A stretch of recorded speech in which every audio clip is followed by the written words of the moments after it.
So guys, for the first method, you're going to head over to search and type in troubleshoot settings. Click on it. And now once you're on this, you're going to find other troubleshooters. You're going to click on this. And now once you're on this, we're just going to scroll down till we find Bluetooth. Here it is. You're going to click on run. And now this will come up, the Bluetooth troubleshooter. Now once you're on this, you're going to click on yes. It's now going to run the Bluetooth diagnostics. Now once this comes up, you're going to click on continue.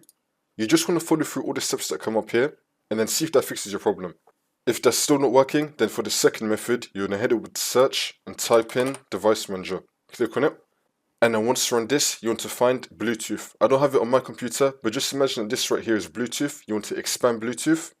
Now once you find your Bluetooth device, you want to right click on it, and then click on update driver, and then click on search automatically for drivers. Make sure that you have the best drivers for your device installed. See if that fixes your problem. If not, then for the third method, you're going to close out of this. Now we're going to right click on our Bluetooth device again. This time we're going to click on uninstall device, and then click on uninstall.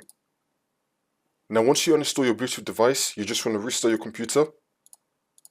Come back into Windows and then it should be installed again automatically. If not, then you just want to pair your Bluetooth device again to your computer and then this should now fix your problem.